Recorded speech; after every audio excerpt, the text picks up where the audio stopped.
என்ன பார்க்க போகிறேன்னா எப்படி லவ் பேர்ட்ஸை டேம் பண்ணுறதுன்னு தான்.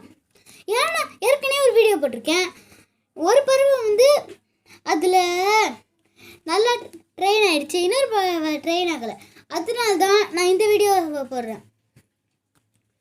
அந்த மெத்தட் நீங்கள் பார்க்கலன்னா நீங்கள் பார்த்துட்டு வந்துடுங்க. அதுக்கப்புறம் இந்த வீடியோ பாருங்கள், அப்போ தான் உங்களுக்கு புரியும்.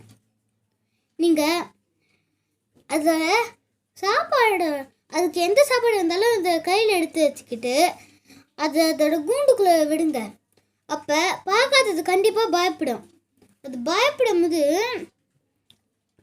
நீங்கள் அந்த பேர்ட் கிட்ட எடுத்துகிட்டு போகாதீங்க. அந்த பேர்ட் கிட்ட எடுத்துகிட்டு போகாமல் அப்படியே வைங்க. அதுக்கு வேணும்னா சாப்பிடும், இல்லைன்னா கையை வெளில எடுத்துகிட்டு ஸ்லோவாக எடுத்துகிட்டு போங்க. ரொம்ப ஸ்லோவாக எடுத்துகிட்டு போங்க. அதோட வாய்க்கிட்ட ஸ்லோவாக எடுத்துகிட்டு போயிட்டிங்கன்னா அது கொத்தும். அப்போ அதோட வாயில் அது போகும். அப்போ அது சாப்பிட்டுட்டு கொஞ்சம் சாப்பிடும். ஆனால் அது கையில் உட்காராமல் சாப்பிடும். அப்போ சாப்பிட்டு காலியானு போயிடும். அதுக்கு திரும்ப இதே மாதிரி காட்டுங்க. அதுக்கப்புறம் நீங்கள் கொஞ்சம் அது உட்காந்துருக்க குச்சியோட கொஞ்சம் கீழே காட்டுங்க.